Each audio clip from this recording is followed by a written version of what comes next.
So Meghan Sussex has stepped onto the Harper's Bazaar winter issue cover, and the entire UK media has instantly gone into DEFCON panic mode. You can almost hear the scratching of angry pens in the Daily Mail newsroom. This cover isn't just a shoot.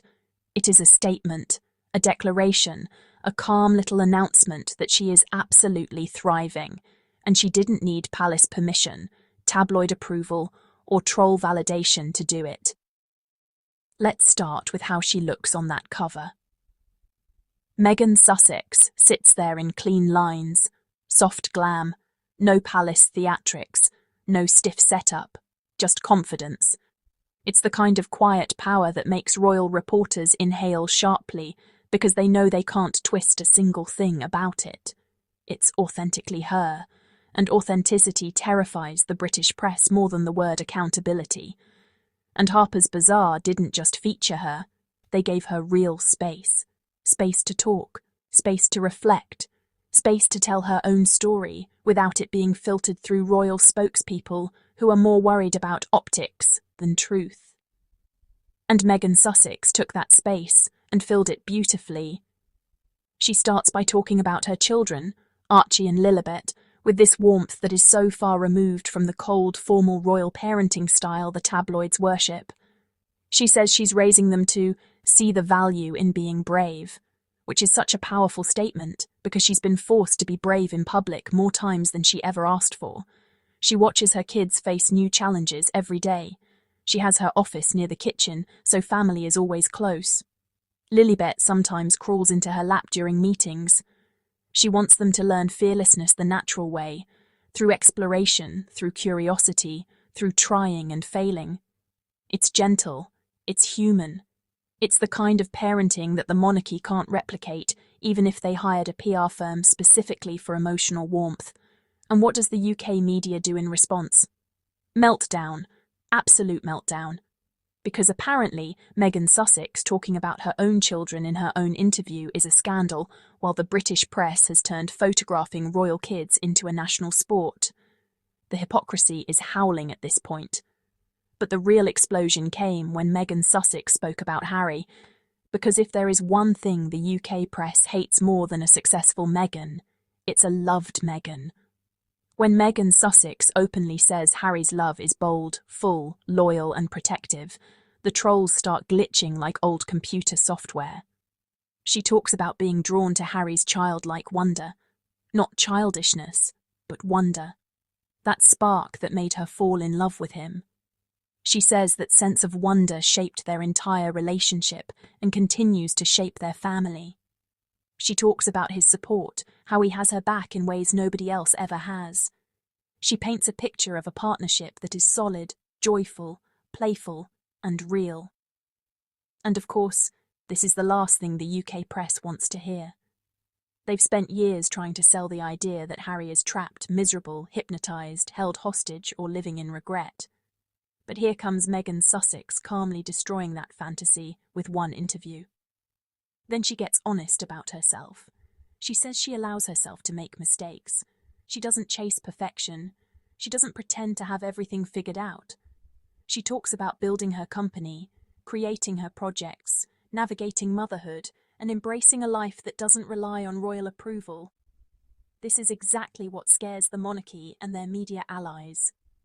Because the royal brand depends on looking flawless, untouchable, and emotionally distant. But Meghan Sussex is open, reflective, imperfect in a beautiful way. And that's more relatable than any staged royal balcony appearance they can produce. Now let's get into the British media reaction, because wow, the hysteria was immediate and loud. The same reporters who said Meghan Sussex was irrelevant, finished, over, washed up, suddenly had 5 articles each dissecting her cover pose, her lipstick shade, and the angle of her kneecap. Irrelevant where? Because global magazines don't put irrelevant people on winter covers. One royal reporter dramatically asked, "Why is she talking now?" Well, because she can, and because she doesn't need your permission. Another headline screamed, "Meghan seeks attention again."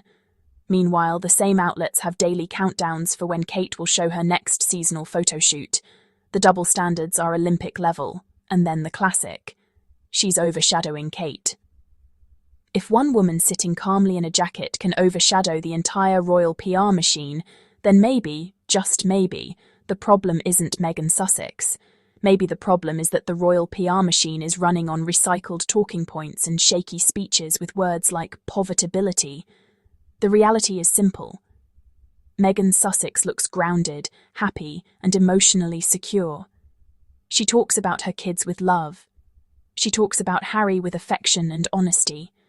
She talks about her growth, her work, her journey in a way that isn't performative or forced. And that image, a woman who left the monarchy and still ended up fulfilled, is the monarchy's worst nightmare.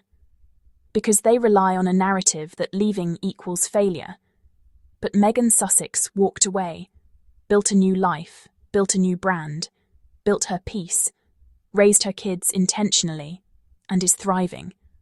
So of course the tabloids are upset. Her success exposes their lies. This Harper's Bazaar cover is more than a feature. It's a reset, a recalibration, a statement that Meghan Sussex isn't running from anything. She's stepping into her moment. She's controlling her voice. She's honouring her family. She's loving her husband openly and freely. And she's raising Archie and Lilibet with the kind of emotional awareness the monarchy wishes it could bottle. And let's talk about style, because this isn't just about words on a page. Meghan Sussex steps onto the cover with effortless elegance. No stiff poses, no awkward hand placements, no palace-approved look-at-me theatrics.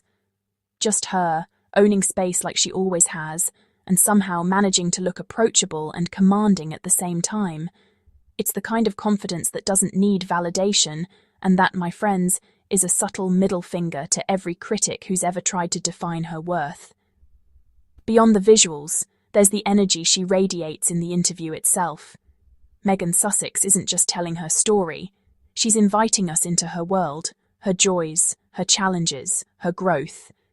It's refreshing because she's not performing for a crown, a tabloid, or a PR machine. She's simply being human, which in the world of royal optics is revolutionary. And while the UK press scrambles to find a reason to criticise, the reality is plain. Meghan Sussex is thriving on her own terms, and there's nothing more intimidating than watching someone quietly win at life. While the trolls foam at the mouth online, Meghan Sussex is busy living a real life, with real love, real kids, real projects, real joy. She's not chasing the crown. She's not chasing the tabloids. She's not chasing approval. She's choosing happiness. And nothing, absolutely nothing, drives her critics crazier than that.